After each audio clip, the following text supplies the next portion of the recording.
Hey, speak for yourself, listeners. Before we start the show, I wanted to tell you about our brand new Fox Sports app and website, foxsports.com. Reimagined for the modern sports fan. Go ahead, download the new app now. You don't even have to pause this episode. Every day on the new app and website, you'll see the top stories in sports, plus a rich world of written content, videos, social media, and analytics to give you a 360-degree view of the most important stories of the day. Streaming live TV has never been so easy or elegant. Every Fox Sports game, including all pregame and postgame shows, are just one click away. For the extra invested fan, we also go deep with real-time wagering lines, trending prop bets, win probability, and key player projections. So download the new Fox Sports app or visit www.foxsports.com.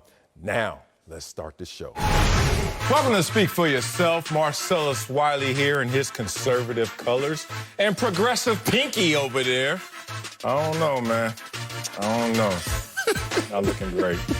I'm going to lose today. It's all right. You're not going to compliment my haircut? I gave you the time. I wasn't going to bring it up. I was going to let you tell America I just got lined up. But nah, you was going to keep reading. America, if you look really close, you can see a little bloodline right there. That thing's so crispy. You look good, big dog. I was a little jealous, as you could tell. Thank you. All right, let's talk about another loser. Let's go to Tampa, where the Bucs didn't look great during last night's loss to the Rams, like I don't right now.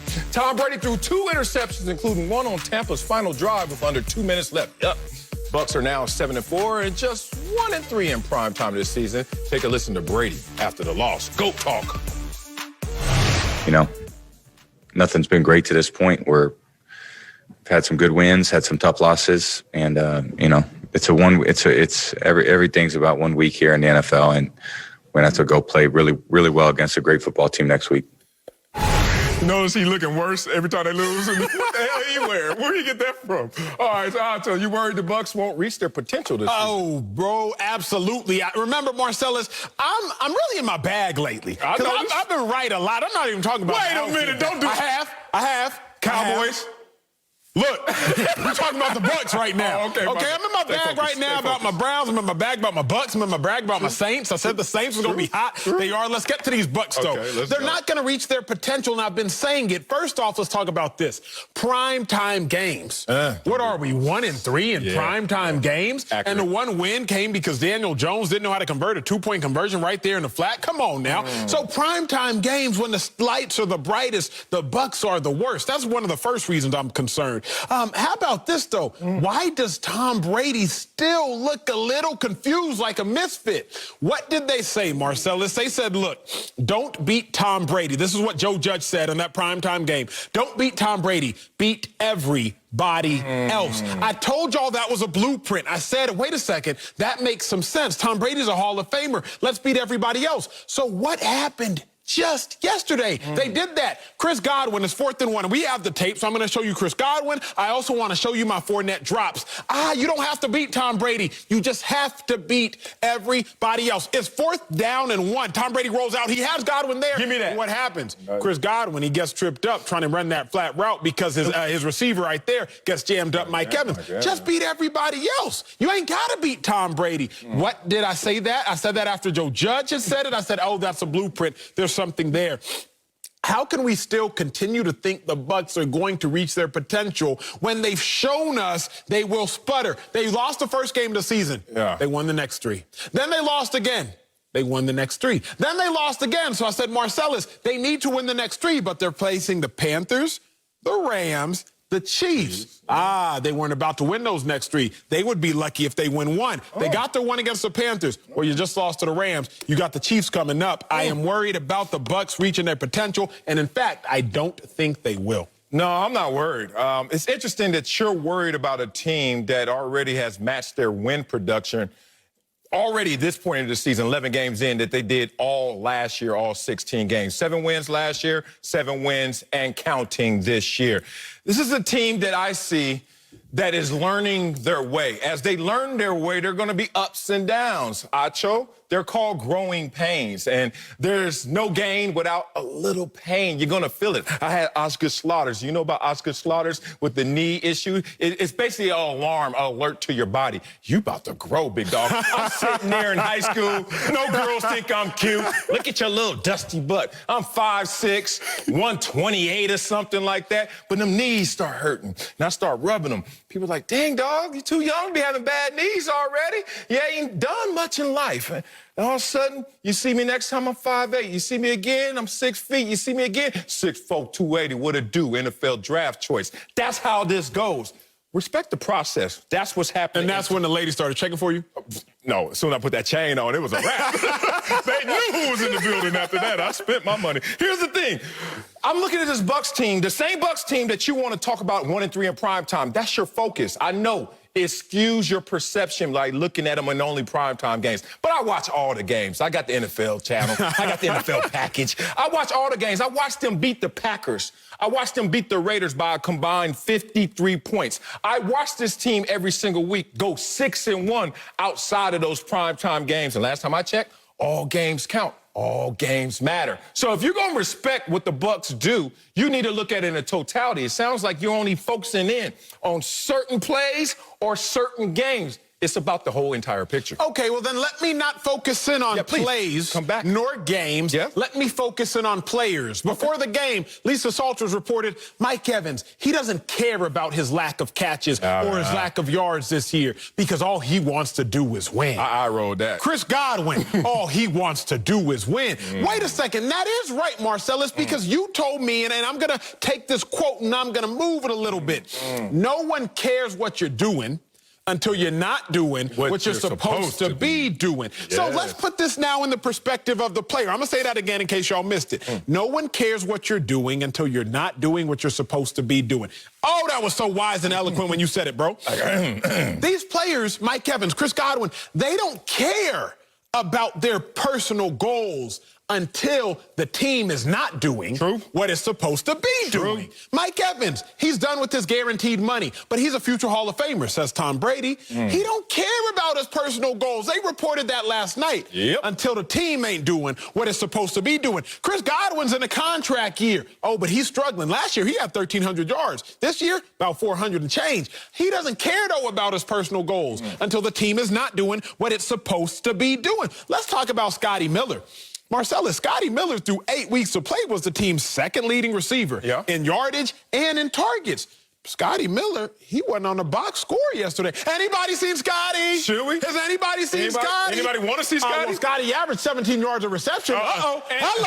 Antonio Brown in the building. Anybody say AB? But they lost. But they lost. Oh, you doing that? No, here's what I'm doing. I hate when they do that. Here is what I am doing. And you doing what Why did AB have beef in Pittsburgh? Not because he didn't like the city. Not because he didn't like Tomlin. Why? You said this before. Let's say it again now. No. Because Juju was getting as much shine as AB, a lesser receiver. That was 3 teams ago. You still doing this? No, what I'm doing is, we've seen this before. We've seen a pattern of an infrastructure within a team collapse. So here's my point.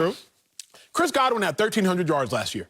Mike Evans had 1,200 yards last year. They are in their prime physically. They are in their prime athletically. They are in their primes. So now if you're looking at AB, a 31-year-old AB comes in a team. He's been there for 2 weeks, Marcellus. 2 weeks. And he had led the team in catches and led the team in yards. And I'm Mike Evans and I'm Chris Godwin. I'm looking like, wait a second, bro. I've been here. I've sweat for this team. I've bled for this team. I'm actually better than him. Where is my love? The other reason I'm worried they're not going to reach their potential is because sooner or later, these selfless players, and kudos to them for being selfless, are going to realize Tom Brady ain't finna cut my checks this offseason. I got to get mine if this team is not going to get its. Man, stop. Just stop, big dog. You can't have a premise that is based on, are you going to be in your feelings? Like, your whole take was, hey, players going to get in their feelings, huh? The players are emotional. We know players have emotions. That doesn't mean you're an emotional player. That doesn't mean, look, last year with all your historical seasons and all my individual statistics, what did it get you? Like, seriously, what did it get you? As a player, you understand there's two ways to get up there. Yeah, you got paid because you have stats. But now, what did it get you? At 7-9, where were you at the end of the year? With us, chilling on the couch, watching the other teams go out there and play. There's something about the winning antidote, how that can dress up any situation, including this situation. You act like this team is not going to make the playoffs. You act like this team is not going to make some noise when they get to the playoffs. So having a premise of, are you in your feelings? Not strong enough for me when I'm looking at these professionals right here. I'm looking at Tom Brady, whose yards per game, completion percentage, touchdown percentage, all above his career averages. For those at home, that means this version of Tom Brady is better than the average version of a dynastic GOAT in New England right now this year. I love to see that. And you got to remember, this is a team that's led by its defense. Despite all the sizzle on offense and all the additions, this was a trending defense last year, latter part of the season, and continuing this year. Number 1 rush defense, second most takeaways, third in sacks, and they didn't get a sack last night, which hurts them, and 5th in total defense. I'll bring up these nuggets to tell you this. To tell me what, Marcellus? That 1, you were crazy for talking about how they're going to be in their feelings, but 2, that they barely lost a game to a division-leading Rams team in the toughest division. Now they're division-leading. Yeah, because of the Bucs help them.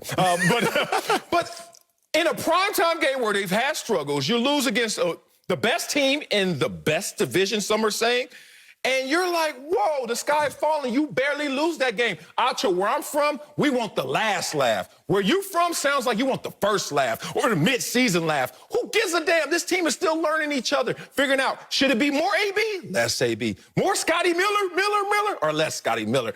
The point is, as long as they hit this equalizer and the channel buttons up at the right time, they're going to make some noise in the playoffs because this team is constructed to win. Defense leading them. Let's focus on the bigger picture. First off, we get so caught up in sports, we forget about the bigger picture sometimes. I'm just glad y'all were laughing in Compton. Okay? You said where I'm from, I'm just glad that in Compton, you were laughing. I heard Compton's very rough. I grew up in Dallas, Texas. I went to a private school. We laughed a lot in my private school. I'm just glad that in Compton, where gunshots were being shot, I'm glad that you were sharing laughs. You stop. What are you born again? Look, leave my Compton let me get back to my take, big bro. Tom Brady, he's lived his life, and he's shown us recently he isn't his feelings. When he wins, oh, my gosh, oh, let me come shake your hand. Oh, let me come hug your neck. Oh, yes. Aaron Rodgers, it was so good to see you when I won. But when he lost to Nick Foles, oh, let me run off the field. When he lost against Jared Goff, let me run off the field. Oh, how about this? AB, his whole career, Marcellus, he done been in his feelings, so I'm not going to act like that doesn't matter. But the biggest indictment for me, and it all starts with this, is the head coach. Because the head coach is in his feelings, but I will show you why. Bruce Arians, Marcellus, can he not realize sometimes, just please keep your mouth shut? I got to go to the big board cell because I'm going to tell you how Bruce Arians is in his feelings, and it starts with the top, and it trickles all the way down to said bottom. Now, if we have the Bruce Arians sound, can we just listen to what Bruce Arians said after the game? Can we just listen to that?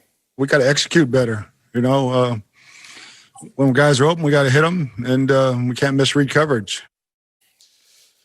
So he says we can't misread coverage. First off, Bruce Arians stopped snitching. But since Bruce Arians already started snitching, I'm going to show y'all exactly what he was talking about. It's about 1:50 seconds left in the fourth quarter. Tom Brady, he's out there. Tom Brady, you're the greatest quarterback of all time. You should see this. The Rams are going to show you 2-man, which means everybody's in man, and those 2 safeties, they are playing 2 over the top. That's what they showed Tom Brady, but they're not. They're really in single high safety. Safety is going to go to the top. The other safety, he's going to go to the middle of the screen. Remember, Brady thought they were in 2-man, so he thinks the middle of the field will be wide open, but it's not. The safety ducked down. That one safety shot to the middle of the field, and just like that, it is a gimme. So, Marcellus, you see him. He in his feelings. And the head coach, he in his feelings. So stop talking to me, 1, about players and coaches not being in their feelings, but 2, Tom Brady is obviously overwhelmed. Man, you are the definition of an exaggerator. Like, you are a walking, living pink exaggeration. That's who the hell you are right now. You are the dude that will take one seed and say, okay, close your eyes. Boom, what do you have here now? The Amazon rainforest. Like, what the hell? That was one seed, one play, one moment in time. Sir. You continue to graduate that to all infinity when the reality, dog, let me be real with you. Be real. Let me be real with you. Be real, please. Wins, let's talk about wins, aren't all good and losses aren't all bad. There's growth. I knew I would get you to do this. And I'm going to use where we are in our locale right now to prove my point. You're a person that will look at the book and judge it by its cover. You will look right now where Fox Studios Live. And there are a lot of fronts. And that means you go by a movie set and you're like, oh, wow, that looks like New York City. Oh, amazing. It's nothing but a sheet of paper and some wood keeping it up from blowing in the wind. But Acho will look at that and really believe he's in New York. The same way you will look at a team, if they win, they're all good. Guess what? Cleveland, they're all good. They're winning. Look at the Tampa Bay Bucs in a loss. Oh, my God, guess what? The Bucs is all bad. There is degrees of variance between a win and loss in terms of growth and growth. And this is a team that is continuing to grow. They've had some highs, they've had some lows, but it's still trending upwards towards the right direction. I can't believe it. Marcellus. Yes, sir. If you're not supposed to judge a book by its cover, then why did you put your face on the cover of the book that you wrote? I got to answer if for that. you're not supposed to judge a book by its cover, then why are you on the cover of your own book? Marcellus Wiley wrote a book. It's called Never Shut Up. Now, I wish Marcellus Wiley at times would shut up, but he wrote a book called Never Shut Up. But in the cover of the book that you wrote, you put your face on it. And you telling me not to judge a book by the cover when you intentionally put your own face on the cover of your own book. Your Honor, may I testify? Please. Let me tell you why. Well, see, my book is about a topic called me.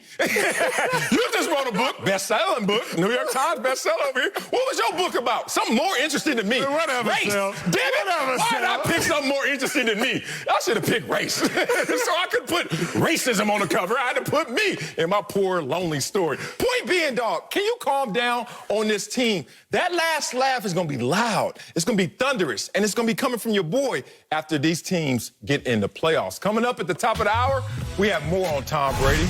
We'll tell you if he's actually a bad fit in Tampa, like my book cover was a bad fit for my book, according to you. But first, the Cowboys are back in the win column. We'll tell you if they can build off Sunday's upset over the Vikings. Next, some jabs, confident. Hey, Speak for Yourself listeners. It's Charlotte Wilder here to tell you about my new podcast with Mark Titus called The People's Sports Podcast. It comes out every Thursday, and Mark and I take one of the big stories of the week, and then we go off on tangents you never saw coming. This might mean that we start talking about the Dodgers winning the World Series and end up wondering if Knicks fans deserve happiness. Or begin with LeBron's greatness and end up drafting our ultimate beer league softball team made up of old athletes. Whatever it is, the only rule of the show is that it has to be fun and funny, because these days we can all use as many laughs as we can get. So check it out wherever you get your podcasts and come down weird sports rabbit holes with us. We can't wait to have you. Now, back to Speak for Yourself. An NFL tradition continues on Fox as Washington takes on Zeke and the Cowboys Thanksgiving Day, 4 Eastern, only on Fox and the Fox Sports app. Well, speaking of the Cowboys, they snapped their 4-game losing streak Sunday with an upset over the Vikings. But it turns out they had an interesting way to get motivated. Before the game, Mike McCarthy took a page from 80s prop comic Gallagher and, along with some players, smashed watermelons with a sledgehammer. It seemed to work, as Dallas is now 3-7 and in a 3-way tie for second place in the NFC East. So, Marcellus, I had to be educated on who the prop comic Gallagher was. Oh, yeah, no idea. Okay. No idea. I guess I'm showing my age. Yeah. But maybe you can educate me on, do you expect the Cowboys to build off their win over the Vikings? Yes, I expect them to continue to build, to continue to chop wood and smash watermelons all around. As I continue to educate Emmanuel Acho from Dallas, Texas, about his team, the Dallas Cowboys. Can you just talk to America quickly about your flip-flop, about your bowl of crow that you've been eating for breakfast this entire week with Zeke Spoon? Feed me. Can you talk to America real quick about that flip-flop? There is no bowl of crow that I've been eating. This is what happened, Marcellus. A lot of hand talking. In October, I said that the Cowboys would be better with Andy Dalton over Dak. Andy Dalton lost to the Cardinals. I said, you know what? I'm sorry. I apologize. I'm not so arrogant that I'm going to stay stuck in my lost ways. Anti-arrogance, huh? I'm not arrogant. So then I said I apologize. But then, Marcellus, what happened? Delayed gratification. Andy Dalton showed me who he was. He showed you who you knew he was. And Andy Dalton and the Cowboys have continued to roll. That, to me, does not sound like eating crow. It sounds like eating humility. Well, that sounds like eating humbleness. Yeah, Yes. one thing human beings are great at are justification. No matter what the issue is, no matter what the actions are, there's a story that always makes you feel good. You're the star in your own movie in your head. I get it, Acho. But over here on this set, I've been correct about these Cowboys, and it's good to see that the momentum is building because they're trying to get the last laugh. What's the last laugh in the NFC least? Oh, actually win this sorry division with 6 wins. 7 wins is a guarantee you're going to win this division. 6 you may skate by, and I can see the Cowboys doing that. They have the second easiest remaining schedule. Only one winning record left, and that's Baltimore, which, being real, is kind of fading a little up and down here and there. We saw that Patriots game. So when you let Zeke eat from the same bowl of crow that you're eating from, you let Zeke eat. All of a sudden, you see Zeke finally get 100 yards. This is a team that needs to feed Zeke. And I've had my issues with Zeke, trust me. But when he has 20 or more carries this year, amazing, they're 2-1 with Zeke this year if he gets 20-plus carries. Have a 73 win percentage all time with Zeke getting 20-plus carries. So in my first lap, I'm just looking at a team that's coming together. In this project of creating a team and team-building exercise, I'm starting to see the offensive line gel together. Despite them having all the injuries and the shifting carousel of players, only allowed 1 sack last week. And they had allowed 12 sacks over the previous 3 games combined. I'm starting to see it. Zeke is eating. Zeke is getting fed. Andy Dalton goes out there, launches 3 touchdowns. All of it's coming together. As I told you, Acho, thank you for listening, and thank you for eating your crow. You get mad at me a little bit. Admit it. You get mad. Don't thank me for something that I'm not saying. Sorry. You're welcome, Moana. Whatever you want. Look, bro, I think the Cowboys can build off of this, but I do not expect them to. So many reasons. Let's talk about what the Cowboys did well. They threw the ball incredibly efficiently. Andy Dalton, 22 for 32, 3 touchdown passes. He played a very clean game outside of that 1 interception that he threw. But who was he playing? The 26th ranked pass defense. Remember, Marcellus, you have to quantify accomplishments by who you accomplished it against. That's where we are in the season. 26th ranked pass defense, that was the Minnesota Vikings. The Cowboys, they did a pretty good job protecting Andy Dalton. But where do the Vikings rank in sacks? 19th overall. Again, America, you have to quantify your accomplishments by who you accomplished them against. So now when I look at the Washington football team, they rank 3rd in sacks to the Vikings 19th. They rank 1st in pass defense to the Vikings 26th. I cannot be convinced that Andy Dalton will have the same performance. Why? Because against the Cardinals, slightly better than the Vikings, but not as good as Washington in pass defense. Andy Dalton, 34 for 54, 1 touchdown, 2 interceptions. Marcellus, I'm not a huge rap head. I didn't grow up on a ton of hip-hop, but I do remember one song. Won't the real Slim Shady please stand up? Please stand up. Please stand. Won't the real Andy Dalton please stand up? Please stand up. Please stand up. I don't know Andy Dalton. Are you the 1 touchdown, 2 interception guy that came up against the Arizona Cardinals? Are you the 3 touchdown, 1 interception quarterback that was playing against the Minnesota Vikings? I just have one question. Will the real Andy Dalton please stand up? Oh, well, I don't know how high he needs to stand and how much he needs to stretch when he could just extend his hand out to Zeke. Why stand up so much? It's a good take, Hand it to Zeke with this offensive line that looked better than it's looked since the carousel started around week 2. Let's talk about this defense that's going to actually balance out this passing attack, this offensive attack. With a defense that I told you a few weeks ago was starting to trend in the right direction. I heard laughter like I was at a comedy show. Now, all of a sudden, you're starting to see the numbers come in those last 3 games. 96 rushing yards per game versus 178 given up in the first 7 games. Look at, drastically playing much better on the defensive side. 6 takeaways over the last 3 games, just 3 takeaways in the first 7 games. These Nuggets are killing you, big dog. Let's talk about what this team looks like in terms of its confidence, in terms of its mojo, its moxie. When you lose your leader, when you lose a Dak Prescott, and you don't know which way is up, and you can't score anymore, and they went through that drought. And then what did we see? How many points did they score against Minnesota? 31 points on Sunday. When they had scored 31 points in the 3 previous games combined, all of a sudden, bam, they nail it in. You can call it corny, them over there taking sledgehammers to watermelons. You can call it corny, whatever Mike McCarthy does in terms of messaging and cultivating this team's confidence. But was it corny, Acho, I ask you, when Mike McCarthy, the night before in the Super Bowl, playing against the Pittsburgh Steelers when he was the Green Bay Packers coach, told every player, put your fingers out, put your ring fingers out, let's size them up. Why are we sizing them up, Coach? Because tomorrow, baby, we're going to get our rings. And they went out there and handled business. To me, the same parallel that you can't Google about Gallagher is the same thing I know about intel about this team. They are getting the proper messaging from their Super Bowl champion coach and Mike McCarthy. First off, most players don't wear rings on their ring fingers, so that's not wise. You wear wedding rings, not Super Bowl rings. Well, I ain't got one. Back to back. All I know. Where your priorities Where your ring at, I would show that. I would hope that the priorities lie in your significant other.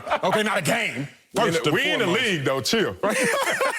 Now, look, big dog, the other reason I am very concerned, and I do not think that the Cowboys will, I'm not convinced that they'll build off the win. I know they can. I'm not convinced that they will, is because the statistics that you're showing me a little bit of selection bias. Oh! Selection bias, what does that mean? It's when analysis is not in a proper randomization, so it doesn't actually achieve the statistic you're trying to show. You told me that Zeke and the Cowboys, they are 2-1 when Zeke carries the ball more than 20 times. Yeah. How come you only have a 3-game sample when the Cowboys have played 10, 11 games? Oh, because Zeke can't carry the ball 20 times because he doesn't do much with the ball when he does carry it. Zeke is 5th in the NFL in rushing attempts. That means only 4 players run the ball more often than Zeke. But Zeke is 36th in the NFL in yards per attempt. That means 35 players run the ball more effectively than Zeke. Marcellus, if you want to sit here and say, okay, Zeke, you did it. Hip, hip, hooray. But I can't trust that you will do it again. But now let's get into the nuances of the game. Because if I was up here with, some average Joe, who didn't play in the league, then I wouldn't be able to go here. But I'm going to go there with you. It's a short week. On a short week, if you play, because I had to play on Thanksgiving back-to-back weeks. You also obviously did. You played the Cowboys, played for them. On a short week, you play on Sunday. But if you got to play on Thursday, on Monday, you don't have off. You're walking through. Tuesday, it's another walkthrough. Wednesday, you're traveling if you have to play on the road, or if you're in Dallas, walk through early, and then you're chilling. So what does that mean, Marcellus? You don't have time to digest the last win. Typically, when you win 24 hours, celebrate it, mourn it, put it behind you. But now if you're the Cowboys and you celebrate for your 24 hours, you just missed 24% of the game. Marcellus, what is the biggest issue with the Dallas Cowboys? It's not talent. It's ego and work ethic. We know that. The biggest issue is not talent for the Cowboys. Zeke came out here and said, this is the most talented team we've ever had. But what happened? Xavier Woods, you can't expect us to run to the ball on every play. Chill. That's what Xavier Woods said. He told the truth, though. He did. He told too much truth. What else happened? Jalen Smith, not running to the ball on every play. The issue with the Cowboys is about egos. It's never been about talent. So you telling me you just had the biggest win of the season, and you don't think that's going to play a factor on a short week? Dive into the details, Marcellus. Don't be a lazy analyst. You get paid too much. I seen your checks. Can't argue that last point. I get paid handsomely, damn it, to look this ugly. Here's the thing. I don't know about all this celebration that you're talking about. Maybe you're projecting because you don't supposed to celebrate in a pandemic. Gracia Madre. Did I say that out loud? Do I get texts from Acho in them streets? Dog, I got satellites all around. As soon as you land in LAX, I know what's cracking, homie. And then you out there in these streets celebrating. What are you celebrating? A good show? What the hell are you doing? But now the Cowboys got to celebrate the big Minnesota win. That's not how they play this game. Their issue is not just ego. It's not just work ethic. It's, we don't have our starting quarterback. Who else is out there saying we're killing it without our starting quarterback? Like, that's a part of the struggle, if not a grand part of the struggle. I look at the Cowboys simply as this. This is a team that has taken all the punches, not only internally, externally from their opponents, but the fans and the media. I played for the Cowboys. You live in Dallas. You get it. It's heavier out there. The grandness of just being a Cowboy with the star on your helmet. Everybody's trying to light you up. And they survived it. And what doesn't kill you makes you stronger. And this is the part of the season where the strong will go out there and do their damage. Coming up, Cam Newton was vague about his future with the Patriots yesterday. We'll tell you if he should even want to stay in New England next. Speak for yourself. Welcome back to Speak for Yourself. Let's talk about Cam Newton, Super Cam. His Patriots have lost 5 of their last 7. Cam has 9 touchdown runs this season, but he also has more interceptions than touchdown passes. Former MVP is on a 1-year deal, and his future in New England has been a big question mark. Take a listen. Do you have interest in being a Patriot in 2021? Man, I have interest in winning the Arizona Cardinals game. How about that? Mm-hmm. I mean, there's so many things that I don't want to even harp or dwell or even think. I think my as the Bible says, my runneth over it, with just trying to focus on the near future rather than the far future.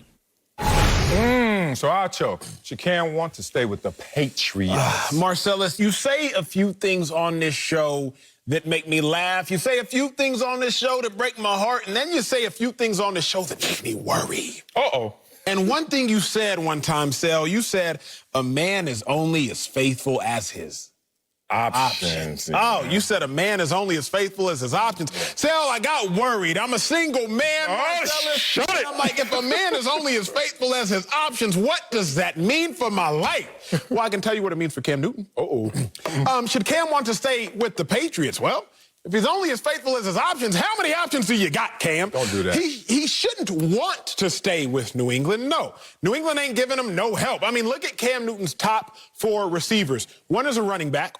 One is a former college quarterback. One is an undrafted player. Oh, and there's another one that was also an undrafted player. So when you look at Cam Newton's receiving help, he doesn't have it. When you look about Cam Newton being in New England, it's not as though the weather there is ideal. When you look about the outside factors and the internal factors, there's not a lot of motivation for Cam to want to stay in New England. But if a man is only as faithful as his options, Sel, and you, Cam Newton, he didn't have a lot of options going into the season. That's why he ended up in New England. He couldn't go start somewhere else. That's why he ended up in New England. He didn't want to be a backup. That is why he ended up in New England. So should Cam want to stay with the Patriots? Not necessarily. But might Cam have to stay with the Patriots? That is where the real question and the truth of the matter lie. Oh, man, we on the other side with this one. We on the other side looking at you like, dude, where's his flag? What side? Which pocket, homie? Where he from? What he wearing? What, real? Those CKs or those BKs? Remember those days? Anyway, I have to ride on you right now because Cam should absolutely want to stay with New England for one reason: continuity. Think about it. Think about anything that you've mastered in terms of whether it's the playbook when you were a player or it's just any subject matter that the first lap of learning something, you don't fully internalize it. You don't fully digest it. This takes me to a Wileyism, I think, right now. Let me get off my vessel and educate the masses. Here's a Wileyism for you right now with Cam Newton. Can I hear the music? Sometimes your first mind is your worst mind. Oh, Acho, do you remember those days when you were rushing to class at University of Texas, lowly ranked academically, and then you were sitting... Top 50, yeah, 50. So here goes Acho with his no typing but, no home keys, just typing in the paper. Oh, I got to finish. Here, professor. The professor's like, thank you, Acho. You're a great student, so we know this is going to be a great paper. Comes back next week, red, look like a blood hit up on the wall. Red. And you're like, where'd all that red come from? As you proofread your own work that you rushed through, because it was just your first lap, you come to a realization, damn it, all I had to do was take another lap of looking at that same material, and I would have caught most of my own errors. Remember this. First lap, let me process this. Second lap, let me digest it. Third lap, let me master it. You go out there as a quarterback, and the first thing that happens is I know what I'm supposed to do. What's the second step of that as a football player? Now I know what they're supposed to do. What's the third step? The black belts know this. I know what they're trying to set up to make me think what they're going to do, but I know where the traps lie. This is an interesting dynamic. Stay still, Cam Newton. Master this playbook and watch what he does with it. Let's get somebody in here who knows a thing or two about mastering the game of football. LeVar Arrington, Fox NFL analyst. So, LeVar, should Cam want to stay with the Patriots? No, he shouldn't want to stay. He should want to weigh out his options. It was a rhetorical question to begin with, right?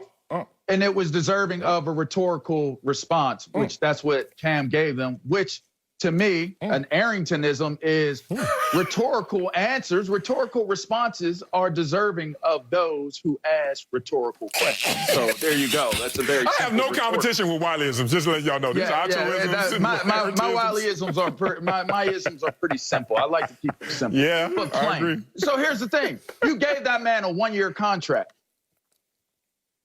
I'll pause and let that sink in. You gave him a 1-year contract. Why would he say, I want to be here? You didn't say, I want him to be here by the contract that you gave him. You gave him a 1-year deal. So that becomes a rhetorical question, which, by the way, I'm going to give you a rhetorical answer. Well, I need to worry about winning now.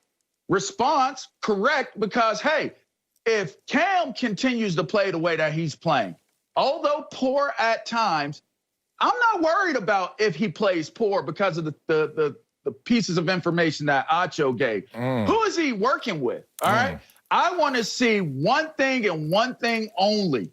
Can he stay healthy? The rest of it I can figure out. So he's showing his durability. The only reason why he's missed was COVID. All right. I had 1 year to prove to you that I can stay healthy and still lead a team. That's what he's doing. He should have every intentions of weighing out what his options are moving forward. Here's the other reason that I'm not convinced that Cam should want to stay, but he may have to, is this. When quarterbacks start to lose some of their abilities, and if you saw Cam in his first year, 2011, versus now, not the exact same guy, but that's fine. Hopefully you're on a team that will start to pick up where you slack a little bit. Let's look at Tom Brady, playing with 3 Hall of Fame receivers right now: Gronkowski, Antonio Brown, Mike Evans. Let's look at Drew Brees, playing with probably the second best pass-catching running back of this decade and the best pass-catching receiver of the last 6 years, statistically.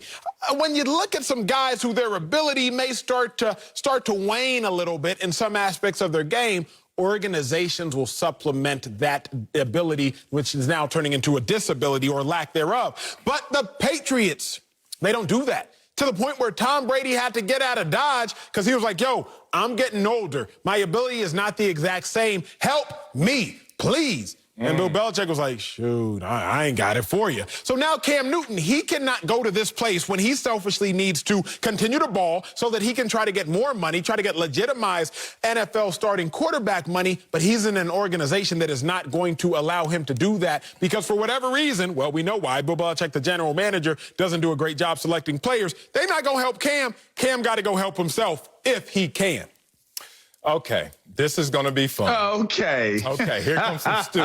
I got some stew for you. But you have rice. Do you have rice? Okay.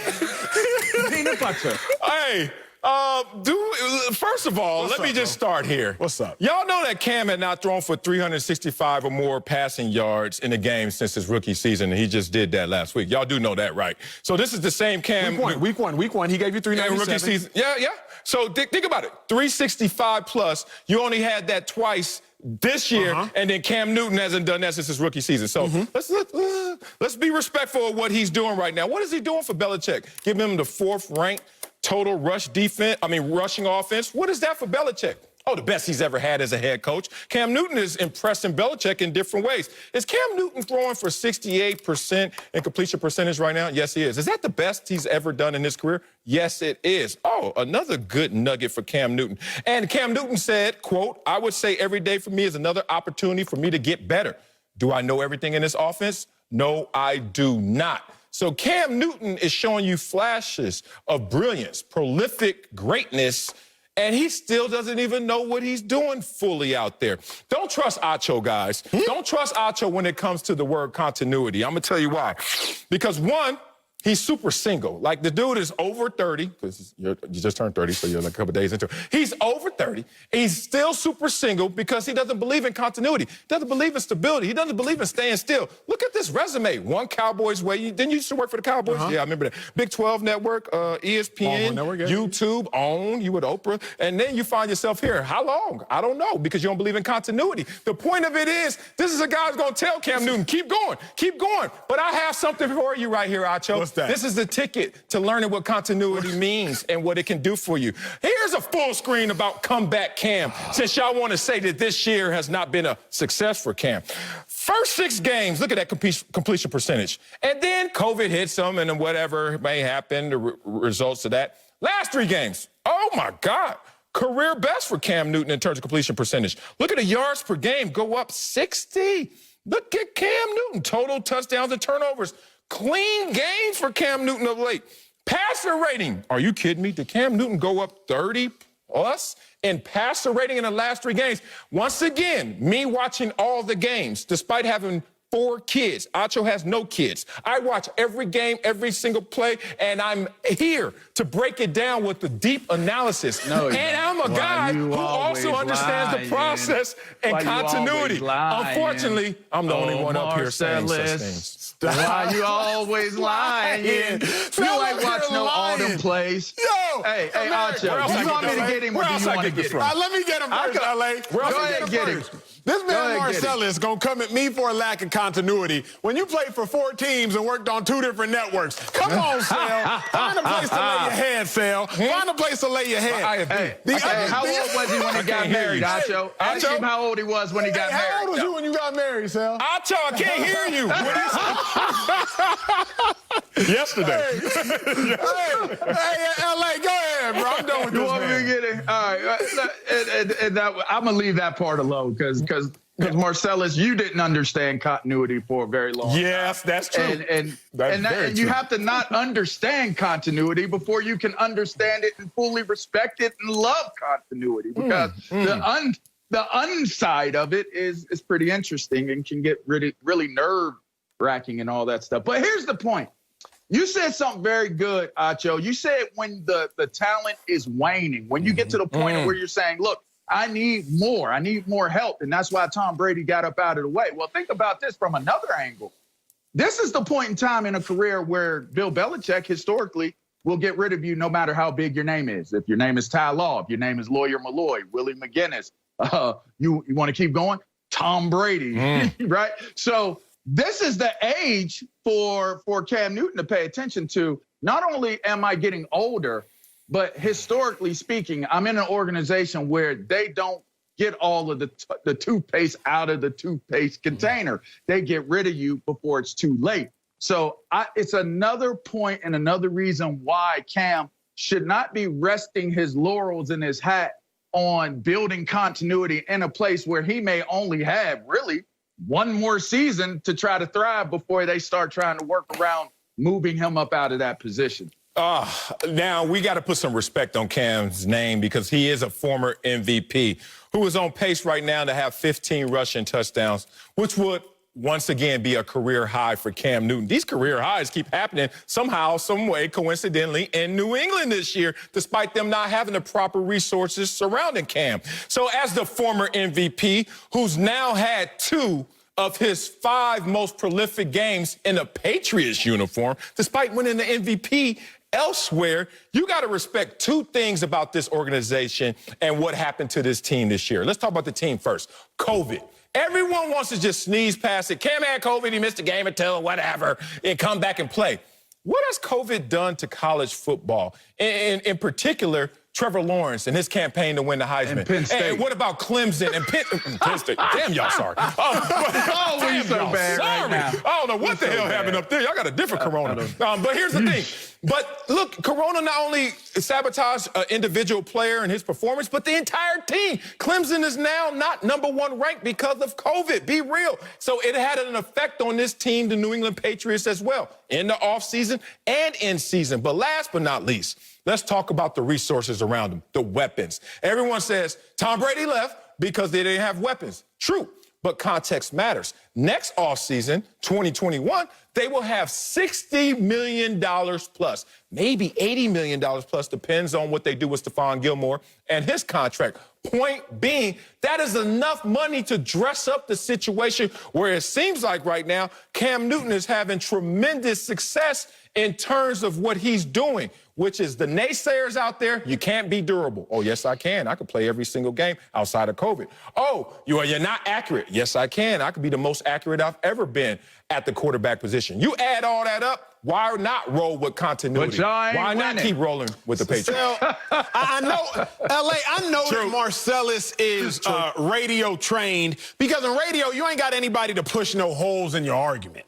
See, you just sit there and you get to say what you want to say, and the listeners are driving in their cars like, oh, he's making such a great point. That's not COVID. Yeah, it really affected him. I know the Titans had COVID, but I mean, they still came back and won. Wait, I know these other teams have COVID. Wait, see, I know Marcellus is radio trained because you talk and you pray that we don't listen hard enough to hear the fallacies. You heard something? But Marcellus, even though these ears are small, oh, do they catch on to the fallacies? I do, the smallest. I know. IFB is the hard time. I know, so it's an issue. It's an issue. I'm self-conscious. Sal, you said about 8 minutes ago that the Patriots have this great rushing offense all because of Cam. I didn't say all because of Cam, but I could have led you there. But I didn't mean to lead you there if I led you there. I'm sorry. Sir, but 2018. Don't do this. 17. Don't do 16. Okay. The Patriots had top 10 rushing offenses. Yeah. Great. They have the number 4 rushing offense now. That number 5 in 18. Number 10 in 17. Number 7 in 16. So Cam Newton didn't do anything for the Patriots that they weren't already doing for themselves. Let's make no mistake about that. So I'm not going to let you come up here and just simply act as though that Cam Newton has incredibly elevated these Patriots. So if you are Cam Newton, if you are Cameron St. Newton, and you look around and you say, you know what? Yo, I don't know what my options is. I might just end up back here in New England. Coming up, if you missed any NFL this weekend, we're here to give you a full recap. We're going to give you our Week 11 winners. And unfortunately, there were some losers, too. We're going to tell you all about it next. Speak for yourself. Welcome back to Speak for Yourself. It's time for our Week 11 winners and losers. But a quick reminder, we're not saying anyone or anything is an actual loser, but for 1 week only, they certainly look that way. All right, Acho, give us your losers. Week 11. My Week 11, my number 3 loser, Tom Brady, the GOAT. Tom Brady, I feel bad for you because of Bruce Arians' curse. It has struck again. What do I mean? Bruce Arians' last 3 stops, his quarterbacks have led the NFL, had career highs in picks. That's Andrew Luck, career high in picks. Carson Palmer, career high in picks. Jameis Winston, career high in picks. Now Tom Brady is on pace for his second most interceptions in a season. So my third biggest loser, Tom Brady. Sorry about that. The second one that pains me, Marcellus. What's that? Carson Wentz. Philly not so special. This hurts. Carson, bro, you came back off your bye week and lost to the Giants. I was like, it's all good. I said it with my chest. Carson, you gonna rebound. Yeah, I believed it. You was gonna beat the Cleveland Browns because I believed in you, Wentz. Then you came out there and you threw 2 interceptions. Carson, I'm still trying to defend you, bro. But you're getting paid too much money to keep doing this. My number 1 biggest loser, not in the NFL, I was Trevor Lawrence. Signed, still delivered. Why? Because the Jets officially, Marcellus, eliminated from playoff contention. So that means now the Jets players who might have had something to play for, although small, they ain't got nothing to play for. So that means the Jets for sure getting the number 1 pick. Trevor Lawrence for sure going to be the number 1 player if he decides to come out and go into the NFL draft. Okay. That's my number 1 biggest loser. 3 bad losers. I think I got 3 bad losers that can rival that as well. All right, let's get to my number 3 loser, the Lions. These disciples are slipping. Y'all out there losing 20 to donut to the Panthers. You know who their quarterback was. XFL player, P.J. Walker. He was on the Houston Roughneck until COVID took him out. And now he's out there in the NFL beating y'all down. Look at these disciples out there. Not doing so well. Joe Judge, chill. Romeo Crennel, chill. Okay, only the former players are actually doing all right. Cliff Kingsbury and Mike Vrabel. Point being, come on. Your disciples are slipping. Number 2, let's get to the Dolphins and Tua.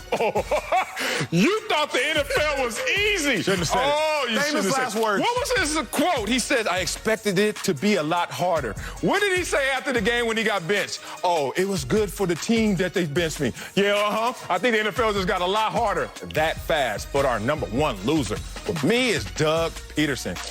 Lying and losing? Y'all like, why you always? Hey, okay, what? Just too much losing or too much lying? Which one? I don't understand, Acho, because you can't keep defending Carson Wentz. You had him as a loser as well. You can't keep defending him and just say he has our full support. Not a single player in that locker room would say he has their support. Those are my 3 losers. Okay, big dog. Well, let's flip it on its head and let's get to the winners. Some good news. How about this? In the same division as the Eagles, the Dallas Cowboys, Ezekiel Elliott finally got to 100 yards. You got tattooed on your stomach. I would never do it, but you did it. You said, feed me. You said, feed Zeke. Well, they've been feeding you, but finally, Zeke, 100 yards since 2016. You got 2,700-yard games, most in the NFL. So kudos to you, my number 3 biggest winner. My number 2 biggest winner. Taysom Hill, come hill or high water. Taysom, I see you. Everybody was doubting you, and by everybody, I mean me. I'm everybody, Marcellus. I was doubting you, Taysom Hill, but you went out there 284 total yards, 2 touchdowns, 10 carries, 51 yards. Sean Payton now 6-0, starting quarterbacks not named Drew Brees in his last 2 years. Taysom Hill, I see you. And Marcellus has already referenced my number 1 biggest winner, but I'm going to show you some love. P.J.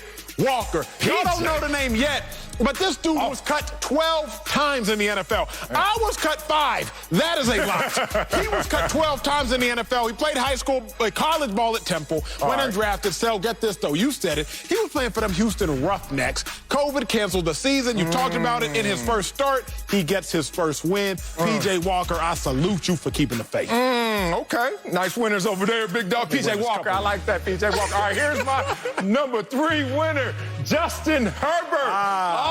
Rookie of the year. Now, because of the injury to Burrow, and best in class. Because of the injury to Burrow as well. I went to an empty stadium this weekend. Yes, I finally broke my quarantine. Nobody was in there but me and my wife. It felt amazing. But guess who we saw on that field? Who you see? Look even better than we did. Justin Herbert. That dude is next level. So glad I got season tickets. 10+ years for watching that guy ball. Congratulations. Number 2 winner, let's go to Phillip Rivers, who used to be in that same uniform on that same team. But now he's winning clean in Indiana. Damn, people are sleeping on Phillip Rivers, sleeping on the Indianapolis Colts. I will sleep. Because he doesn't comfortably too. Well, why would you do that? Because he doesn't curse, because he's not going to go out there and dog you out. Phillip Rivers is a great human being, and right now, even greater quarterback for the Indianapolis Colts. But my number 1 winner, the Raiders. No moral victory, just more victories. Say it with me, no more victory, just more victories. I could take a lap around Arrowhead saying that, because that was a close game against the Chiefs. But they lost. But they already beat the Chiefs, and it's not about no moral victories. They just gonna keep adding this up. This is a Raiders team no one wants to see. You have the tough out, as they say in football. That's the Raiders, if they're out as well. That'll do it for our version of winners and losers. Congrats to all you winners out there, and better luck next time for all you losers. Coming up, Tom Brady did not look like the GOAT in last night's loss. Will he be a loser? We'll tell you if he's actually a bad fit in Tampa. Next, speak for yourself. To speak for yourself, Marcel Swally, Emmanuel Acho, you look amazing over there. New lineup, all in. Let's head back to Tampa for our big story. Tom Brady and the Bucs were handed an L last night, capital L, by the Rams. Brady had 2 interceptions, including one on Tampa's potential game-tying drive with just under 2 minutes left. After the loss, Brady said, quote, "Nothing has been great to this point." LeVar Arrington is back with us, but Acho, is Tom Brady a bad fit in Tampa? Oh, gentlemen, Tom Brady is a bad fit. I've said this for the last 8 months now, prior to me even being at this network. I will say it again. This is going to be my best take of the show. Listen to me good. Bruce Arians has been a head coach in the National Football League for 8 years. In those 8 years, Bruce Arians has been top 2 in air yards 7 of those 8 years. What does that mean? Very simply put, his quarterbacks, they throw the ball down the field. Bruce Arians, head coach, 8 years. 7 out of 8 years, top 2 in air yards. The 1 year he wasn't top 2, he was number 6. Tom Brady, in passes to 10 yards or more, is 3rd in the NFL in interceptions. So what Bruce Arians wants to do, Tom Brady literally does terribly. The only quarterbacks worse than Tom Brady in interceptions, passes 10 yards or more, Drew Lock, a quarterback on a 2nd year that suffered a shoulder injury, and Carson Wentz, a quarterback having a historically bad season. So what Bruce Arians annually does, passing the ball down the field, Tom Brady does terribly. Now, what does Tom Brady do well? A lot of things, obviously, but what does Tom Brady do best? He leads the league in touchdown passes 10 yards or shorter. So what Tom Brady really wants to do, Bruce Arians despises doing. What Bruce Arians really wants to do, Tom Brady is terrible at doing. When I talk about fit, I'm not saying that there are several fits that are better than Tom Brady, but if you ask me, is Tom Brady a bad fit? Tom Brady is clearly, statistically, and there's empirical data that backs up the fact that he is not a great fit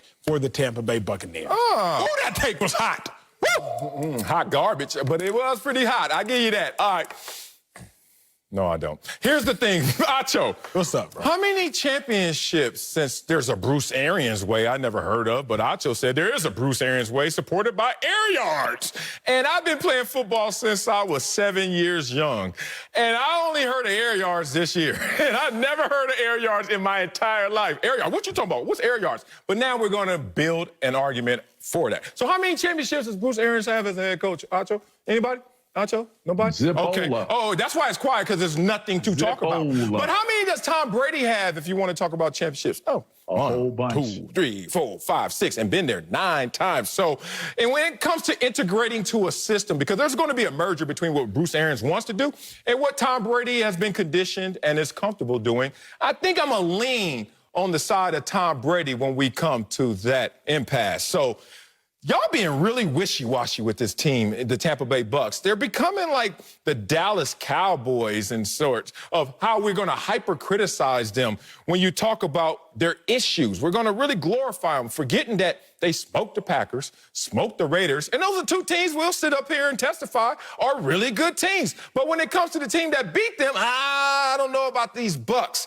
What don't you know about a Tom Brady, the GOAT, who has a higher completion percentage than his career average this year in Bruce Arians' system? What about the fact that Tom Brady's been great for Bruce Arians in the red zone? Forget that you want to throw the ball down the field between the 20s. How about when it comes to the money plays in the red zone? Look at Tom Brady's 5 touchdowns, no interceptions the last couple weeks, and last night, perfect.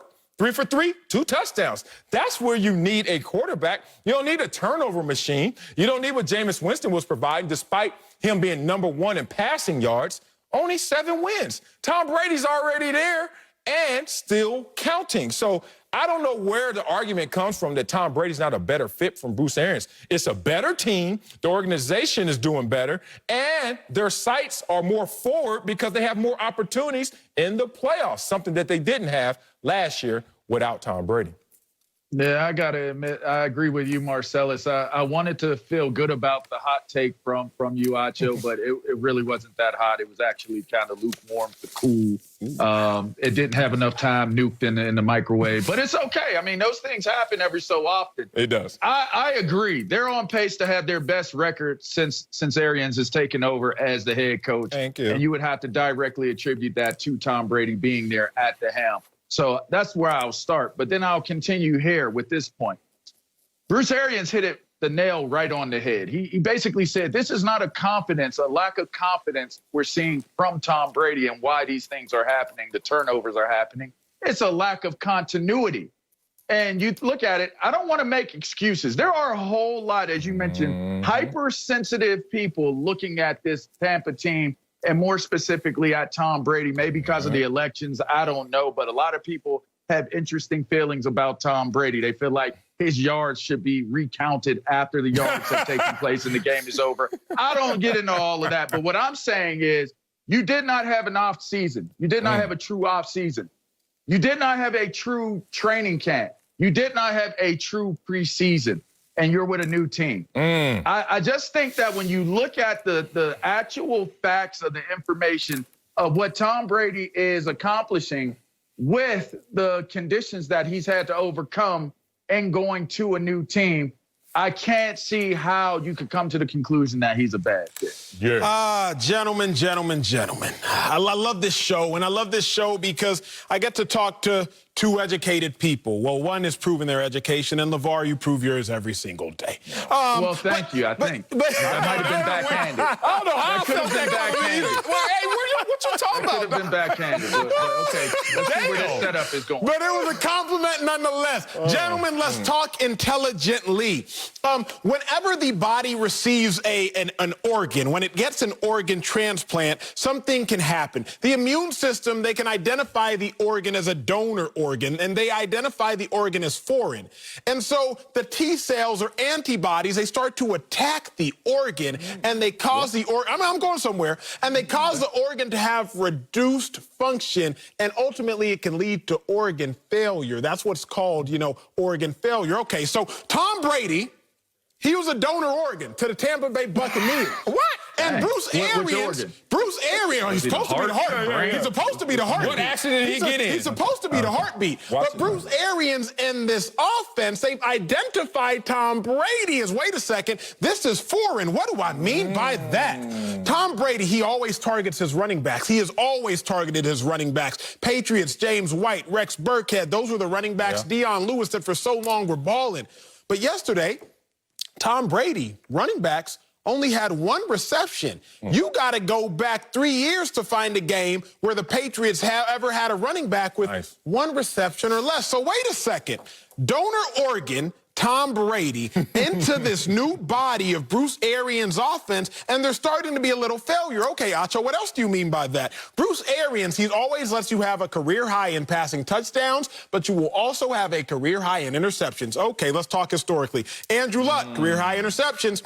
Tim Couch, career high in interceptions. Jameis Winston, career high in interceptions. Carson Palmer, career high in interceptions. Tom Brady, he's on pace for 13 interceptions, one shy of his career high, but he's also on pace for 36 touchdowns, his third career high. So he's following under the exact same system of Bruce Arians. So again, I tell y'all, every now and then you will see reduced organ function when you see the transplant organ of Tom Brady being this heartbeat that has been planted into this Bruce Arians offense. I'm just hoping we don't see organ failure. That's all I'm trying to tell you. I don't know about all that. That's all I'm trying to tell you. I'll try to stay out of the hospital.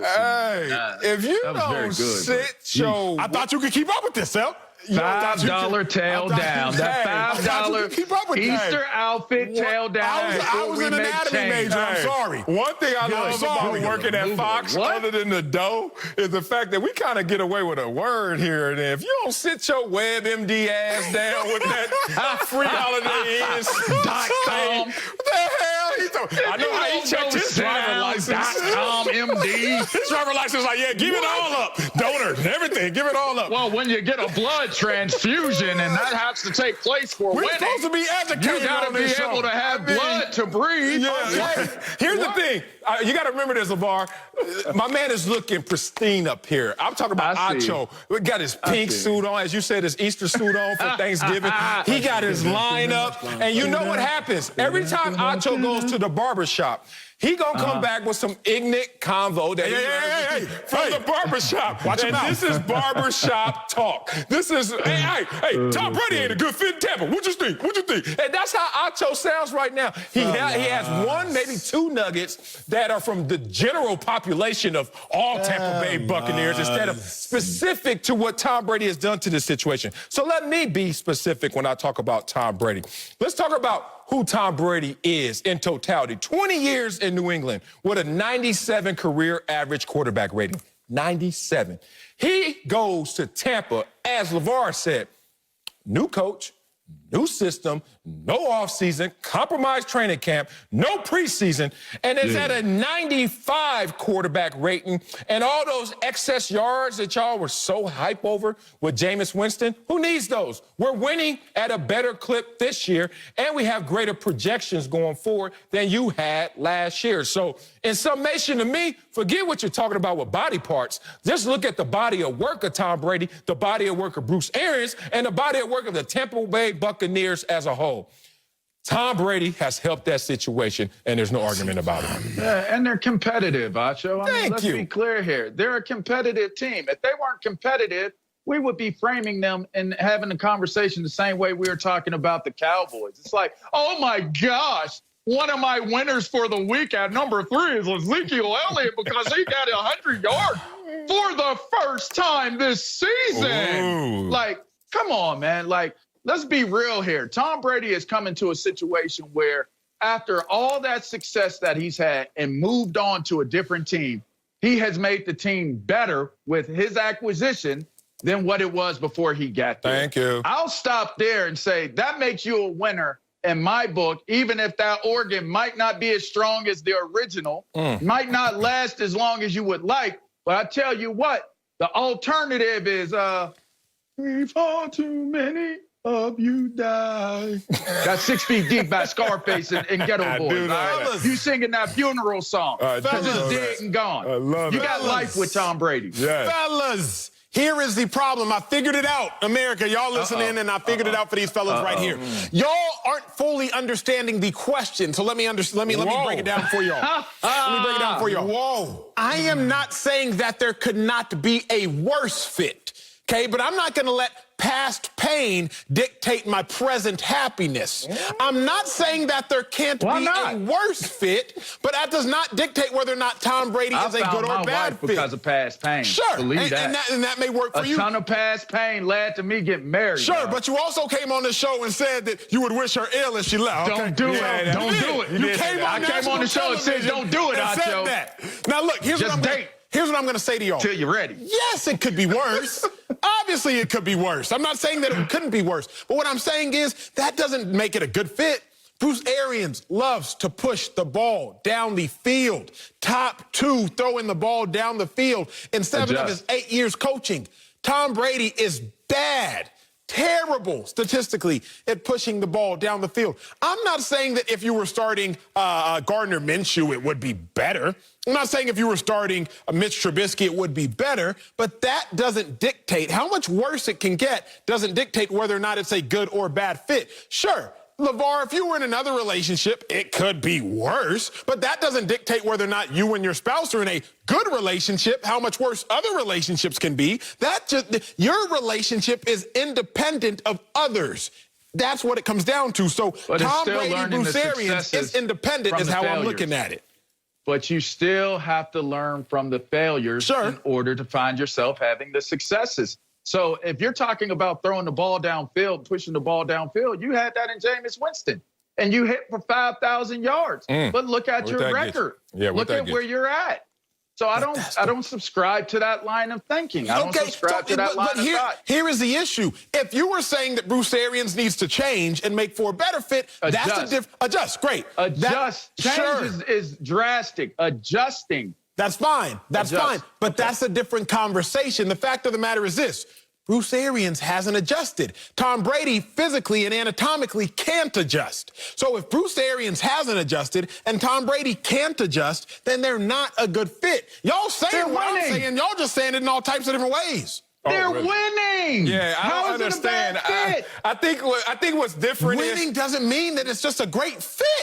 Look, we are wrapping our gift nicely and better than you are, Acho. We may even have the same gift inside as you're saying, but the presentation matters. And you're presenting this as this is a losing situation when we're presenting it as what it is, a winning situation. They have won 7 games. They only won 7 their entire year last year with no playoffs. This year they're already there, and they still have 5 games. No, that's not the bar.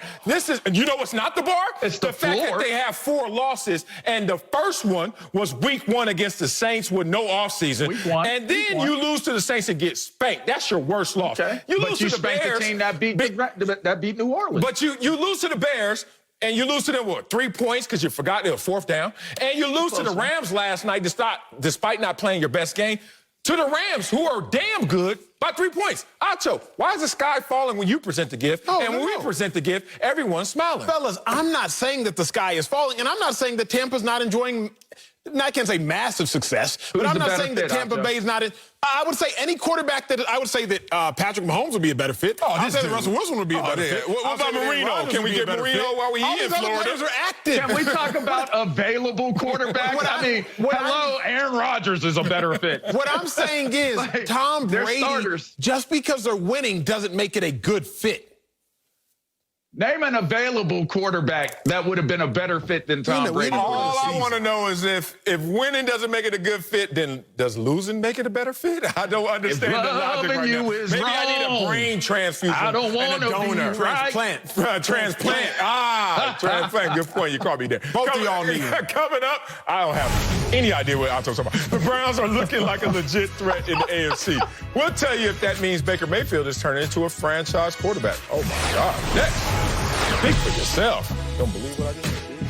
Welcome back. The Browns won their second straight game Sunday, and at 7-3, they're currently in the AFC's playoffs. Well, their run game and defense have gotten most of the headlines. But what about Baker Mayfield, people? Baker hasn't thrown a touchdown pass in the last 3 games, but on the positive side, he hasn't thrown an interception either. Glass half full here. LeVar's back with us. But Marcellus, is Baker Mayfield proving himself to be a franchise QB? Baker Mayfield, franchise QB. All right, here's some word manipulation. There are some sorry franchises, so if you want a sorry franchise quarterback, then Baker Mayfield may be for you. Okay, let me bring it off a little bit. That was a little too hot. I don't think that Baker Mayfield's a franchise quarterback. There's no half pregnant. There's no kind of franchise quarterback. Either you are or you're not. So let me use some people that know Baker Mayfield even better than myself. Browns beat writer Joel Cade. You guys tell me if this sounds like Baker Mayfield's franchise quarterback. After the game on October 18th against the Pittsburgh Steelers, he messaged and he wrote an article that said, quote, "Done with Baker. I was convinced after watching that game that there was no way he was going to succeed in the NFL. But he has since changed his mind." That's my point. If you could be on the extremes in terms of, I think he has flashes of brilliance and greatness, then again, in the same calendar year, in the same season, you can say, you know what? Get rid of the dude. I don't believe in him. That means you're not a franchise quarterback. We have this conversation a lot about Hall of Famers. If someone walks up to you and says a name, if you have to think about it, if you have to build this strong, long argument to say that they're a Hall of Famer, they're not. Same thing with a franchise quarterback. If you got to sit there and start to give me this moment and that moment and go back to rookie year, you're not a franchise quarterback. So because Baker Mayfield has not solidified himself as that status, no, he's not a franchise quarterback. I actually got to push back, big bro. This may sound crazy, but it's actually accurate. Baker Mayfield is proving himself to be the franchise quarterback. Uh-oh. See, I didn't say a franchise quarterback, Marcellus. I said the franchise quarterback. A franchise quarterback's talking about in the entirety of the NFL. But the franchise quarterback is talking about, for one organization, the Cleveland Browns. You can be a franchise quarterback based on how good you are individually or how good the team is with you. Based on how good you are individually or how good the team is with you. Deshaun Watson. Real good individually. Texans, not so great. But let's talk about Joe Flacco. He signed for $100 million. His Ravens, they went 10-6. They won the Super Bowl. What did Flacco do that season? 21 touchdowns, 13 interceptions, 60% completion percentage. Let's move on to another guy. Blake Bortles. He signed, I believe, a $54 million deal, maybe even 72, some odd, large amount of money after they went 10-6. Went to the AFC Championship game. Joe Flacco, Blake Bortles, both proved to be the franchise quarterback. Now, both of those men the last 2 years played for 2 different organizations. They're not a franchise quarterback, but they were the franchise quarterback. Baker Mayfield looks to be on track to go 10-6. They still play the Jaguars, the Giants, and the Jets. He's on pace to have 24 touchdowns, 11 interceptions, 61% completion percentage. He doesn't have to be a franchise quarterback, but he is proving to be the franchise quarterback for the Cleveland Browns.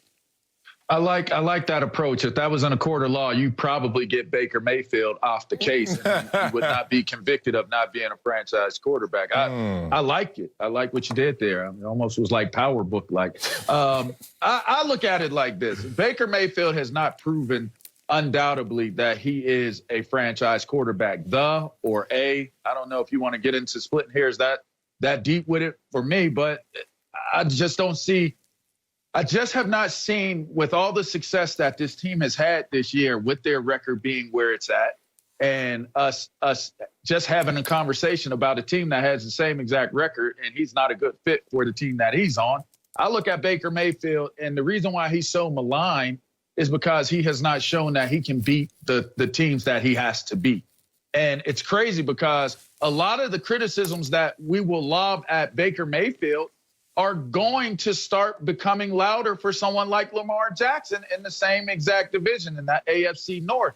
Those defenses will expose if you're really good or not because of how physical these games can get. Baker Mayfield has not shown that he can beat the Baltimore Ravens on a consistent clip or the Pittsburgh Steelers on a consistent clip. If you're going to be a or the franchise quarterback for your team, you got to show that you have the ability to be able to show up and win the games that truly matter. And those are against the teams that would actually project you to be a contending team, not just a team that can win some games and be on the other side of the 500 mark. So, gentlemen, y'all have me scared because last block I assumed you all's intelligence. I gave an anatomy example, but then all of a sudden it went way over your head. Really? So now I'm a little worried. I'm a little worried. I'm worried. I am. But I'm going to try you all again. You ain't worry about that. Try. You ain't got to worry about that. LA, you said something. You said the word undoubtedly, and it made me think. If you all were trying to convict Baker Mayfield of not being a franchise quarterback, all I would have to do, and all I am doing, and all Baker is doing, is proving reasonable doubt. That's it. Because in the court of law, all you got to do is prove reasonable doubt. If you all cannot surpass reasonable doubt that Baker Mayfield is not a franchise quarterback, then I can make sure that he is innocent of being a franchise quarterback. What is reasonable doubt? When was the last time the Browns were 10-6? Oh, wait. Okay, Browns, you have had what, 18, 19, 20? You've had 18, 19, 20 quarterbacks in the last 2 decades, and nobody there has been able to win at a high clip. But Baker Mayfield, whether it's his fault or not, comes in and in year 3 is on pace to win 10 games. So let me get this straight. You all can't find a franchise quarterback. Y'all can't find one. But Baker Mayfield comes in and proves that this franchise is now can be 10-6 and go to the playoffs, what he's on pace for, and y'all are just going to turn a blind eye to that? I don't think so. It was 1994 that the last time the Browns were 8-2. The last time they had a record this good through 10 games. If Baker Mayfield ain't it, then who is? I can tell you right now, the Browns don't want to search again. Y'all need to stay out of courtrooms, especially talking about criminal court and what you have to have as the threshold. Acho just getting all this money of late, so he'll be in civil court sooner or later. And he'll realize that criminal court and civil court, different thresholds in terms of proving innocence or guilt. So we'll talk about that later once Acho catches that sneak case. All right, here's the thing. Let me stop. If winning was the only metric, then Mark Sanchez was a franchise quarterback, and nobody $250 million contracts. Yeah, one of them was given to you because you was drafted that high. So I don't think anybody walked around saying just that. And for your slice of Joe Flacco, as much as you may be warranted in saying some of that, you never throw in the fact that he was a Super Bowl MVP.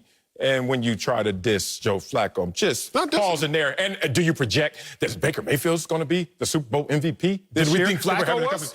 Yes, actually that year. Yeah, people were giving him credit. You ain't going to do that because the Baltimore Ravens were stagnant for so long. I'm not even going to go there with that history lesson. I'm not going to do that history lesson right now. We'll have a Joe Flacco conversation, but I knew you would get caught up on that little hiccup. Leave that boy alone. He was out there, ball. 21-12. It's all right. Here's the thing.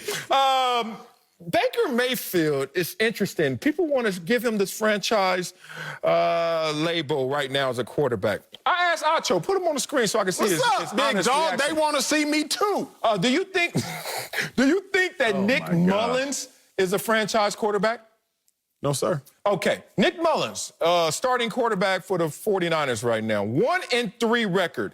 Has a quarterback rating of 89. What does Baker Mayfield have a quarterback rating of? 89. So if nobody's walking around saying Nick Mullins is the dude, we ain't going to say that Baker Mayfield's the dude because once again, Acho gets the disguise of winning and losing as individual performance. He always lets these players hide behind their win-loss record. When I expose them, I'm saying, what is your performance, not just your outcome? Acho, keep beating your head because here's a full screen for you right now that proves why Baker Mayfield is not a franchise quarterback. What is his record against the good teams? The teams that are above 500. Above 500, not even great. It's just good. 1-3, 53 completion percentage, 5 giveaways, and 64. That's the glove passer that rating. fits, Marcellus. That's the glove that fits. Yes, but what is it against the sorry teams? I didn't want to do I can't be stopped. I am Baker Mayfield. More commercials for me. More commercials for me. And that's the problem. You're not a franchise quarterback until those numbers come to a happy medium. And so far, they're extreme. Yes. One of my favorite shows, it was Maury. And Maury had the tagline, I believe it was, the lie detector test determined that was a lie. Your child. See, Marcellus, you said you can't be a franchise quarterback with numbers like that. And I don't want to do this because I don't like kicking men while they're down. But we can all unequivocally state that Dak Prescott is a franchise quarterback. We were unequivocally stating that before this season. Absolutely. And Marcellus eyes, Dak Prescott is a franchise quarterback. Right. But last year, last year, Dak Prescott beat one playoff team. And the reason that team made the playoffs was because that team beat Dak Prescott. That's the Philadelphia. Oh, great. You went body of work. So Dak Prescott, the most touchdown passes he had in his first 3 years was 23. He had 4 interceptions, 13 interceptions, and 8 interceptions. But he was a franchise quarterback, not because of what Dak was doing. He was a franchise quarterback because the Cowboys were 13-3. They were 9-7. They were 10-6. Dak was a franchise quarterback because of the team's success, not necessarily the individual success coming into this year, because of the team's success. So if Baker Mayfield is on pace for 24 touchdowns, on pace for 11 interceptions, and the Browns are on pace to go 10-6, then you can't tell me that Baker Mayfield ain't a franchise quarterback. Coming up, I want to play y'all. The Bucs' loss last night added more drama to the NFC playoff picture. We'll tell you which team is actually the best. That's next. Speak for yourself. You want to get it ready for us? Welcome back to Speak for Yourself. The Rams took care of business against the Bucs last night, have now won 3 out of 4. NFC supremacy is up in the air with the Saints on top for now. Take a look at the current NFC playoff seeds. New Orleans and the Rams are 1-2, followed by the Packers. The Bucs are now the 6th seed after last night's loss. LeVar Arrington back in the building. But Acho, who's the best team in the NFC? Fellas, this one makes me so joyous because I predicted they would go to the Super Bowl. I was scared after week 3, but it looks good again. The Saints, baby. Let me tell you this, and I'm going to go very quickly, very succinctly, and I'm not going to talk over y'all. How good are you at your best, and how bad are you at your worst? That, to me, tells me where do you fall as far as being the best team. We say this phrase, any given Sunday. That's not actually legitimized, because it's not any given Sunday. You can't do anything on any given Sunday. On any given Sunday, you can be your best. And on any given Sunday, you can be your worst. So what is your best and what is your worst? Well, let's talk about the Seahawks. At their worst, Bills game, 4 turnovers. At their best, Cardinals win by 1 possession. By the grace of God, Kyler Murray didn't score in those last minute and 7 seconds or whatever was that the case. The Buccaneers, that's a competitive team. At their worst, they got trounced by the Saints, 38-3. At their best, a near victory, or rather, at their best, they embarrassed the Packers. Kudos to them. Kudos to them. Well, let's talk the Packers. At their worst, embarrassed by the Buccaneers. Aaron Rodgers, what happened? At their best, a victory over the Saints by 7 points because Aaron Rodgers used a hard count in the Superdome, which would never actually happen in non-COVID times. So now let me land the plane with my Saints. My Saints, at their best, they embarrassed the mess out of the Buccaneers. Gave Tom Brady one of the worst losses of his career. And at their worst, what, a 10-point loss against the Raiders back in the second game of the season, which we now found out the Raiders are actually a very good team. What is your floor and what is your ceiling? You will fall somewhere between there. The Saints' floor, there's higher than other floors, and their ceiling is higher than other ceilings. The Saints are the best team in the NFC. Disagree with you right there, but I'm ready for the punching because I know it's coming. I'm going to say the Tampa Bay Buccaneers. Here it comes the Saints fans, including Nacho.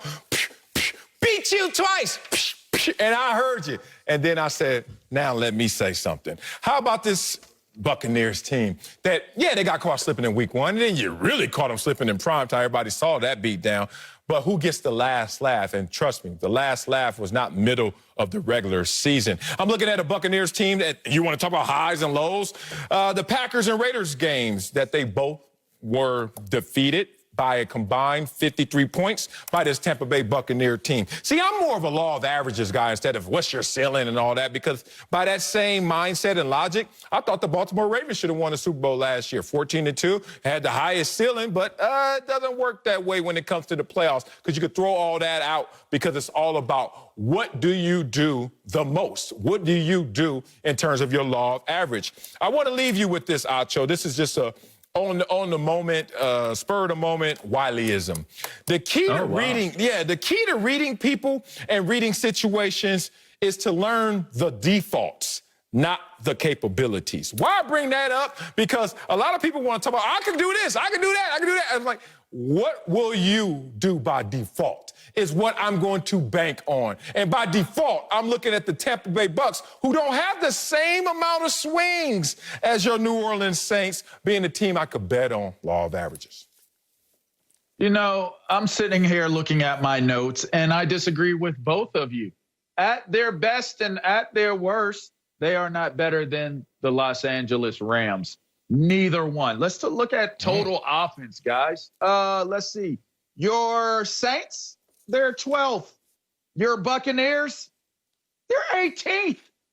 But those LA Rams, who have found their swag and got their mojo back this year, they're ranked number 5 in total offense. I bet y'all didn't even know that. People be so busy trying to compare Goff to Wentz and these guys because of their contracts. Well, Goff is coming back, and he's playing some pretty good football. Woods and Cup, yeah, they're out there breaking ankles. All right, let's go to the other side of the ball. Total defense.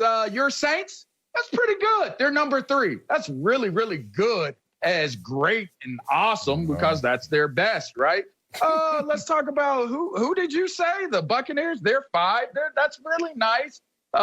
Really good. But them Rams, they're number 1. So at the best right now, I look at the Rams as the team that could beat any team on any given Sunday in the NFC. They're the best team. Interesting. And we saw that game last night. The Rams played a better game to the point that they won that game. But we didn't see the best of Tampa Bay. And they only lost by 3 points to the team that LeVar thinks about. Maybe we haven't seen the best of the Rams. We'll see you last laugh, brother. Coming up, we got more on the Saints. We'll tell you if they're more dangerous with Taysom Hill at quarterback next. What?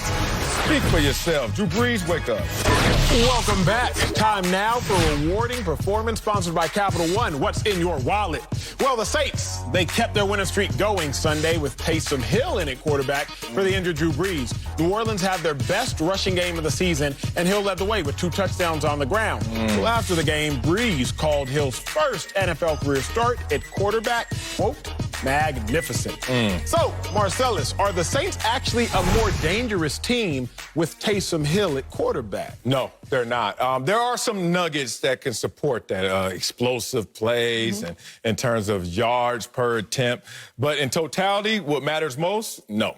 Because the offense was averaging 30 points a game with Drew Brees, and they only got 24 against Atlanta. Oh, people are like, so? That's only 6 points?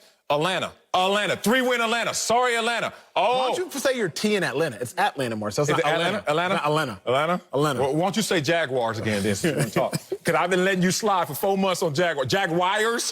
What the hell do you keep saying wires for? Ain't no eyes in Jaguars since you want to go there. See, I let you slide. Here's my real nuggets. The reason why I don't respect, I caught you there. The reason I don't respect it, he got sacked 3 times. Drew Brees, in what, 10 games, 9 games, got sacked 10 times. And then you get sacked 3 times in 1 game? That's interesting. Is the offensive line that sorry because you're there? No, because you're not running the offense in a timely fashion. And anytime Drew Brees and anybody comes out and pets their backup like, oh my God, magnificent play. You know what they're saying? Not threatened, not as good, sorry, dude. But here's my last nuggets. I don't know if I'm gonna get the ball back. What's up, bro? Alvin Kamara, who you just paid, who was your leading receiver in catches, yards, and touchdowns, was DOA because of Taysom Hill. How many catches did he have with Taysom Hill? How many yards? How many touchdowns? 0, 0, 0. How are you more potent if your most potent weapon didn't even get a touch when it comes to the passing game with Taysom Hill? First off, let's talk about the Atlanta. Atlanta. A-D-U-L, Atlanta. Hey, let's talk about that real quick. What is more of an indicator of success? It's actually not passing the ball, it's running the ball.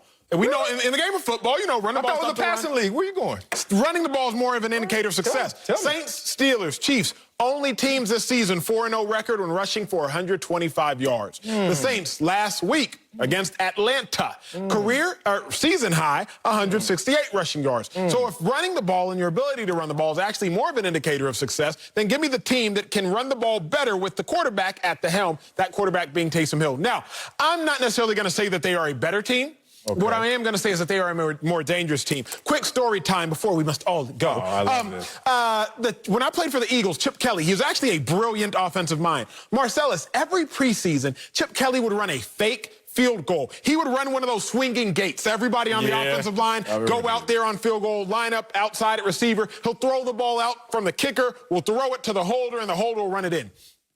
Chip Kelly didn't do that to score. But he did that, Marcellus, in the preseason because now for the rest of the season, you're going to have to prep for that. Got to study it. The opposing team has to study it. Yep. And if you're studying this fake field goal swinging gate, then what you're not actually doing is paying attention to actual plays I will actually run. If you're playing against Taysom Hill, you now have to defend the quarterback power. You got to defend the quarterback sweep. You got to prepare for the quarterback lead. You got to prepare for the inside zone. You got to prepare for the outside zone. These are all quarterback run games for those of y'all watching. If you now got to prepare for all these extra plays, Marcellus, then you're not preparing for Michael Thomas as much. You're not preparing for Alvin Kamara as much. Let me get this real quick. They're different, not more dangerous. Different, not more dangerous. Did he throw for a touchdown? Did he throw for a touchdown? No. He's a running back who has a good arm. That's what he still is. Comparisons against a 3-win team is all you have right now. Atlanta, Dallas beat this sorry-ass team. Third worst game of the season in total yards and passing yards. Not good when you're talking about a passing Jaguars. league. Jaguars. He finally nailed it. Coming up, Uncle Jimmy joins us. He's in Atlanta. He's here to defend his guy, Tom Brady. Next, speak for yourself. I'll let you slide every time you say that. Before we go, Uncle Jimmy is with us. The Bucs lost to the Rams last night. Now, here you have some thoughts on the GOAT, Tom Brady. Tom Brady is too old of a cat to be getting clawed by a kitten. Meaning he's too damn old to be going through growing pains. What the hell you think he is? One of them tight-ass suits you be wearing around, Wiley? Listen here, man, it behooves me to think that I have to come out here and defend Tom Brady. Tom Brady is the Quincy Jones of the NFL. Yes. Meaning there was a time in his career that everything he touched turned to gold. Tom Brady's that dude that looked good at everything he do, except for losing. He ain't like you two gracious losers. Losing don't look good on Tom. Hey, man, Tom, look here, man. You remember that time when Antonio Brown was sitting there talking to Tom Brady on the bench? Tom Brady looked like he was tired. Antonio Brown went back and told two fans, he said, what did he say? He said he's tired. He said he need a nap. He said he ain't playing no for these night games. That's why Brady can't play well in prime time. It's too late. I'm just telling you. You are crazy. Quincy Jones, no hits after Secret Garden. Remember that. Fox Bet Live's next.